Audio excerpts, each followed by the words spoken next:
नमस्ते मेरे प्यारे दोस्तों। आज मैं आपको एक बहुत ही सुंदर कहानी सुनाने जा रहा हूँ, जो बालक मार्कंडेय की कहानी है। बहुत दिनों की बात है, हमारे देश में मृकंडू और मृदुवाती नाम के पति पत्नी रहते थे। हिमालय पर्वत के उत्तरी भाग में हरे भरे पेड़ों और पर्वतों से घिरे अपने छोटे से आश्रम में वे बड़ी श्रद्धा और भक्ति से शिव जी की पूजा किया करते थे।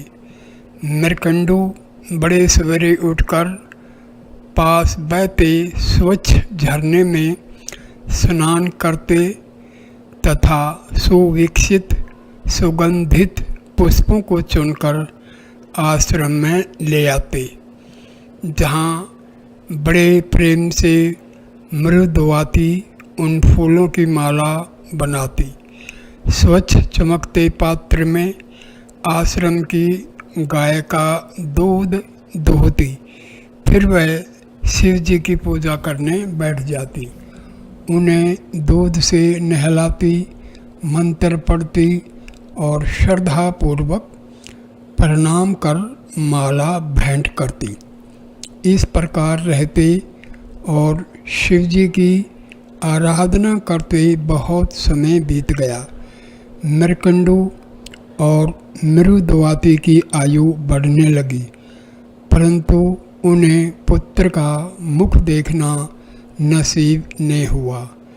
वे चिंता करने लगे, बुढ़ापे में हमारी देखभाल कौन करेगा, देवताओं की पूजा कौन करेगा, आश्रम की रक्षा कौन करेगा। क्योंकि उस जमाने में जमीन जोतकर अन्न उपजाने को पृथ्वी की पूजा करना कहते थे। आकाश, वायु, अग्नि और जल प्रकृति के इन वरदानों का उनके नियमों के अनुसार प्रयोग करना ही उस समय में इनकी पूजा करना समझा जाता था, और सारे विश्व की कल्याण कामना ही शिव जी की पूजा थी। सब लोग मिलकर एक ही समय में विश्व के कल्याण की कामना करें, संसार की सहायता के कामों में लग जाएं।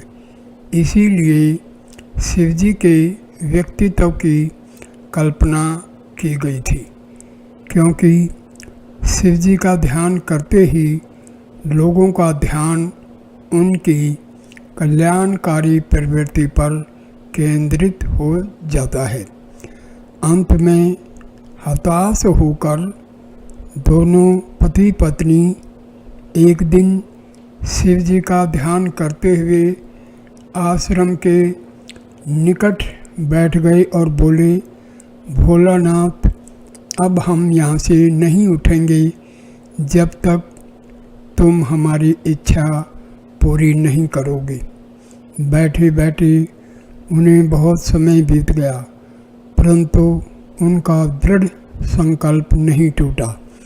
उनका विश्वास था कि हो न हो एक दिन शिव जी ज़रूर उनकी प्रार्थना सुनेंगे और उनकी इच्छा पूरी होगी, क्योंकि उन दिनों अपनी हठ मनवाने, अपना संकल्प पूरा कराने का एक ही तरीका था, तपस्या, जो कि आजकल के उपद्रव, हड़ताल और तोड़ फोड़ करने से कहीं अच्छा था। आखिरकार शिव जी ने उनकी प्रार्थना सुन ली। उनकी तपस्या के आगे उन्हें हार माननी पड़ी। एक दिन बड़े सवेरे जब नित्य क्रम से निवृत्त होकर पति पत्नी ध्यान मगन बैठे थे, तो अचानक शिव जी प्रकट हुए। भस्मांकित मुस्कुराता चेहरा, नीला कंठ, माथे पर तीसरा नेत्र, हाथ में त्रिशूल, गले में सांपों की माला, सब कुछ ठीक ठाक था।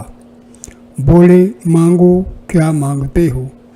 भगवान हमें पुत्र की प्राप्ति हो। वे बोले, अच्छा यह बात है। शिव जी ने हंसकर उत्तर दिया, कहो कैसा पुत्र चाहिए?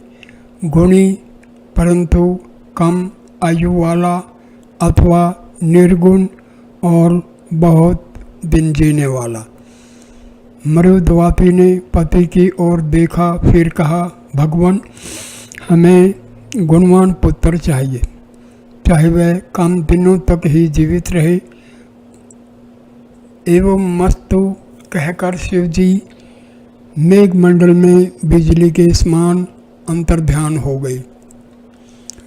ठीक समय पर मृकंडु दंपति के यहाँ पुत्र उत्पन्न हुआ। नाम रखा गया मार्कंडेय।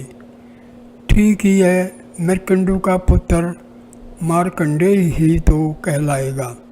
मार्कंडेय अभी 5 वर्ष का ही था कि उसके पिता ने उसे शिक्षा देना शुरू किया। बेटा, हमेशा सच बोलना, प्रकृति के जीवों से मेल मिलाप से रहना, उन्हें बिना कारण कष्ट मत पहुंचाना, कर्तव्य पथ से कभी नहीं हटना। भगवान शिव की कृपा से हमने तुम्हें पाया है।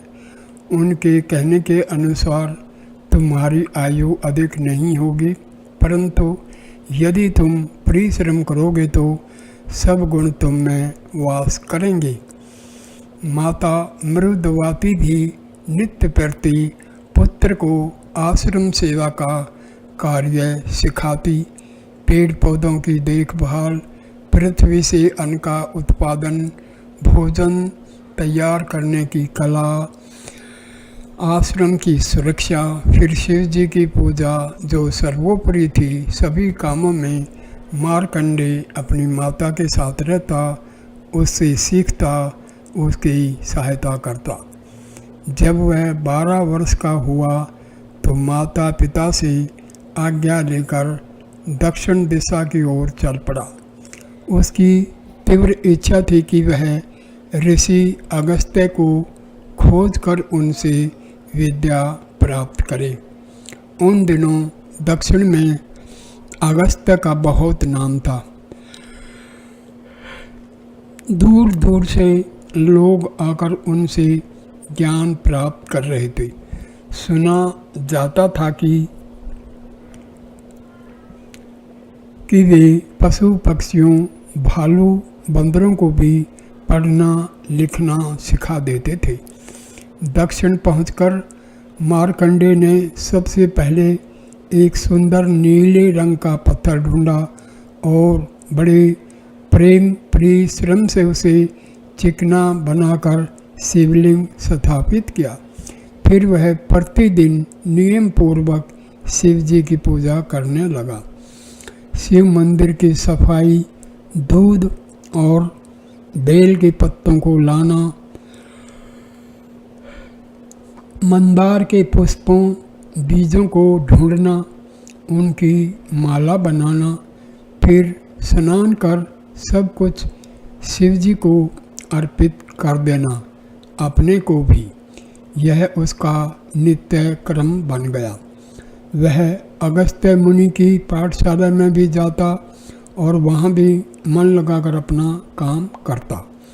देश विदेश से आए हुए विद्यार्थियों के बीच उसका बड़ा मन लगता। एक बार सप्तऋषि यात्रा करते हुए दक्षिण की ओर आ निकले। मार्कंडेय ने बड़ी श्रद्धा और भक्ति से सप्तऋषियों की सेवा की। मरीचि, अत्रि, अंगिरस, पुलस्त्य, पुलह, ऋतु और वशिष्ठ, ये 7 ऋषि उसकी सेवा से बड़े प्रसन्न हुए। उन्होंने कुछ दिन दक्षिण में ही रहने का निश्चय किया। यद्यपि उनका स्थायी निवास आकाश के उत्तरी भाग में मान सरोवर के ठीक ऊपर ध्रुव तारे के पास है। अंत में वह दिन आ गया जब सप्तऋषियों को वापस लौटना था। एक एक कर सातों ऋषियों ने मार्कंडेय को आशीर्वाद दिया, परंतु जब सब से अंत में गुरु वशिष्ठ के मुंह से पुत्र दीर्घायु हो ये शब्द निकले तो अचानक दृष्टि उसके माथे पर पड़ गई। मार्कंडेय के ललाट की स्पष्ट रेखाएं उसकी अल्पायु की कहानी कह रही थी। वशिष्ठ ने तुरंत भांप लिया कि इस लड़के की मृत्यु निकट है और मेरा आशीर्वाद व्यर्थ जाएगा। सातों ऋषि बड़े सोच में पड़ गए। वे मार्कंडेय की सेवाओं से इतने प्रसन्न थे कि किसी प्रकार भी उसकी मृत्यु नहीं चाहते थे। उस समय वे कुछ भी न बोलकर दौड़े दौड़े ब्रह्मा के पास गई और उनसे बालक को दीर्घायु बनाने की प्रार्थना करने लगे। सप्तऋषियों की बातें सुनकर ब्रह्मा बहुत जोर से हंसे। आप लोग व्यर्थ ही चिंता करते हैं। उन्होंने कहा, यह लड़का तो शिव का उपासक है। शिव जी क्या अपने भक्तों को छोड़ देंगे? आप लोग चिंता न करें। शिव का भगत कभी कष्ट नहीं उठाता। सप्त ऋषिगण आश्वस्त होकर अपने घर चले गए। इधर दक्षिण में प्रवास करते और अगस्त्य मुनि से शिक्षा प्राप्त करते 4 वर्ष बीत गए थे। मार्कंडेय 16 वर्ष का हो गया था। अब मृत्यु के देवता यम को भी अपने कर्तव्य की याद आई। तुरंत अपना पास हाथ में लेकर यम मार्कंडेय के पास पहुंच गया और पीछे से पास का फंदा किशोर व बालक के गले में डाल दिया। परंतु मार्कंडेय तो उस समय अपने इष्ट देव की पूजा में मगन था। उसने यम से थोड़ा ठहर जाने को कहा। बालक की बात सुनकर यम बहुत जोर से हंसा। अरे मूर्ख, मौत भी किसी के लिए ठहरती है। वह बोला,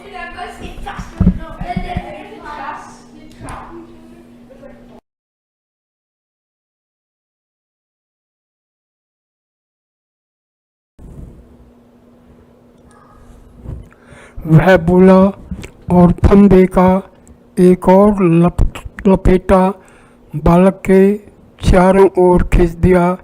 फिर उसे जोर से झटका। यम की जिद देखकर बालक मार्कंडेय तुरंत शिवलिंग से चिपक गया। अपनी लंबी बलिष्ठ बाहों से उसने शिव जी को अपनी छाती से लगा लिया। उसे लगा समस्त पृथ्वी का और उसका अपना कल्याण भी उस समय उसकी शिवलिंग को चिपटाए रखने पर निर्भर है। चाहे जो हो जाए, वह शिव प्रतिमा को नहीं छोड़ेगा। इधर यम के क्रोध का पारा चढ़ने लगा। उसे अपने काम में विलंब की आदत नहीं थी। वह तो मिनटों में आता और आनन फानन में अपना काम करके चला जाता था। यम ने अपनी पूरी शक्ति से रेशमी डोरी को खींचा। बालक का गला रूंधने लगा। हे महादेव, रक्षा करो, वह चिल्लाया। अचानक शिवलिंग उसके हाथ से छूट गया और भगवान शिव प्रकट हुए अपने पूरे रौद्र रूप में। बात यह हुई थी कि यम ने जब अहंकार में भरकर दूसरी बार अपना पाश फेंका तो शिवलिंग भी उसकी चपेट में आ गया था। इससे शिव जी को असुविधा हुई और वे क्रुद्ध होकर प्रकट हुए।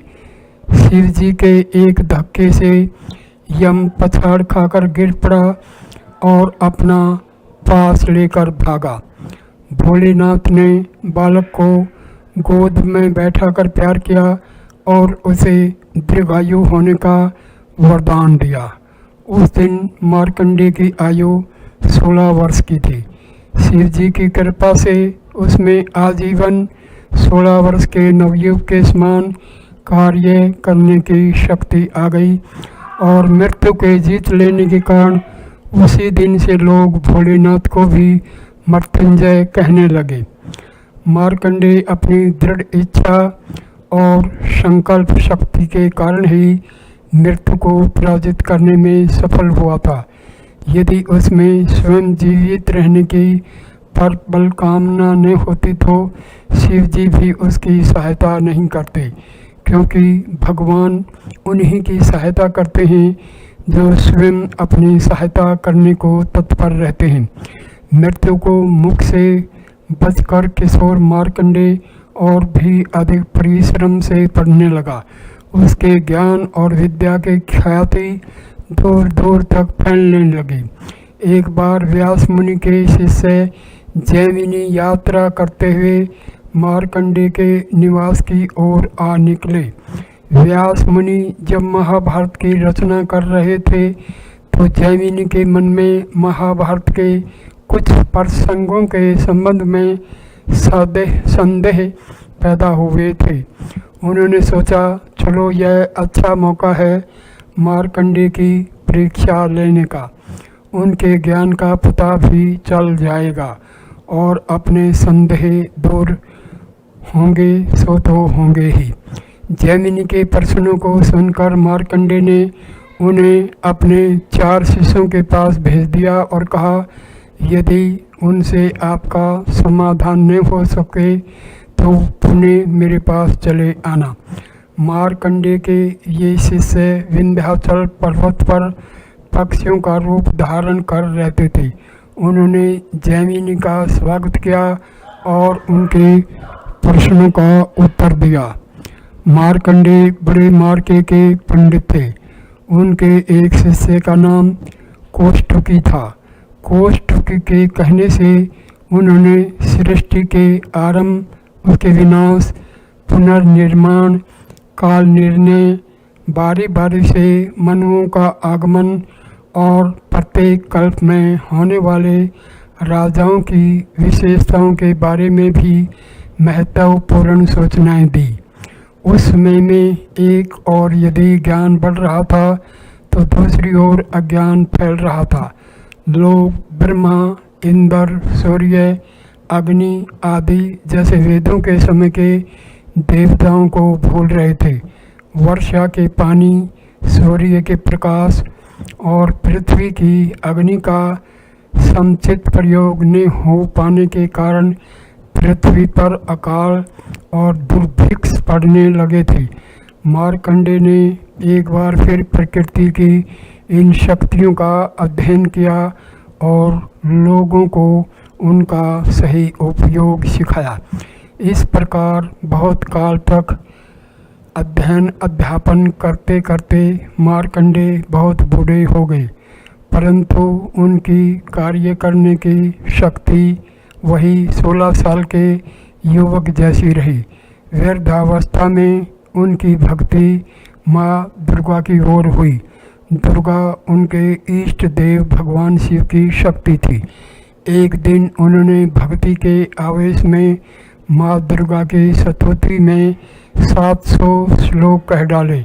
आगे चलकर उनकी यह कृति देवी महात्म्य में या दुर्गा सप्तशती के नाम से प्रसिद्ध हुई। आज सारे विश्व में हजारों भक्तगण देवी की पूजा में मार्कंडेय के लिखे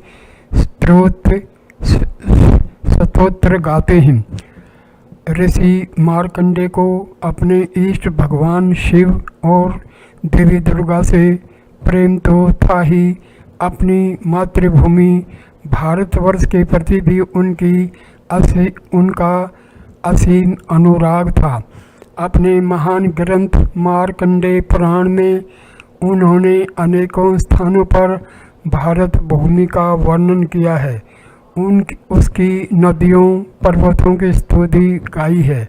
भारत को वे प्यार से जम्बूद्वीप कहा करते थे। एक श्लोक में उन्होंने भारत की सब नदियों के नाम गिनाए हैं: गंगा, सरस्वती, सिंधु, चंद्रभागा, वितस्ता, यमुना, इरावती, कोहू, गोमती, गंडकी, महानदी, गोदावरी, कृष्णा, कावेरी, नर्मदा। जैसे कोई अपने प्रियतम का नाम बार बार कागज़ पर लिखे, उसी प्रकार उन्होंने भारत के समस्त पहाड़ों से निकलने वाली सब नदियों के नाम लिख डाले। मार्कंडेय को अपने समय के स्त्री पुरुषों का भी अच्छा ज्ञान था। अपने पुराण में उन्होंने सत्यवादी राजा हरिश्चंद्र की कथा लिखी। मुनि विश्वामित्र ने हरिश्चंद्र की परीक्षा लेने के लिए उन्हें बड़े कष्टों में डाला। राजा हरिश्चंद्र को राजपाट छोड़कर एक शमशान में नौकरी करनी पड़ी। अपनी पत्नी को बेचना पड़ा, परंतु वे अपनी सत्य प्रतिज्ञा से नहीं हटे। इसी बीच उनके पुत्र रोहितास को सांप ने काट खाया और उसकी मृत्यु हो गई। मार्कंडेय ने अपने शिष्यों के लिए साध्वी मदालसा की कहानी भी लिखी, जो इतनी विदुषी थी कि उसने अपने सब पुत्रों को स्वयं शिक्षित किया। इनमें अल्लार्क सबसे छोटा था और बहुत ध्यान से पढ़ता था। मार्कंडेय ने अपने ग्रंथ में अच्छे और बुरे प्रकार के मनुष्यों की कहानी लिखी। विपश्चित तो इतना दयावान था कि वह नरक भोगते हुए दुष्टों और पापियों की सहायता के लिए स्वयं भी थोड़े समय के लिए नरक में रहने को तैयार हो गया। दूसरी ओर दम जैसा राजा भी था, जिसने अपने पिता की मृत्यु का बदला लेने के लिए वपुष्मान को मार डाला और उसके शरीर से मांस नोच कर उसे अपने पिता का तर्पण किया। मार्कंडेय बहुत काल तक जिए। अच्छे बुरे स्त्री पुरुषों को उन्होंने बहुत निकट से देखा। प्रकृति की विनाशकारी और कल्याणकारी शक्तियों को अलग अलग पहचाना और फिर अपने इस ज्ञान के निचोड़ को अपनी प्रसिद्ध पुस्तक मार्कंडेय पुराण में लिख दिया। यहाँ पर इस कहानी को मैं समाप्त करता हूँ। धन्यवाद ये वीडियो देखने के लिए। कृपा करके इस वीडियो को लाइक करना, कमेंट करना, शेयर करना और चैनल को सब्सक्राइब करना। धन्यवाद मेरे प्यारे दोस्तों, धन्यवाद।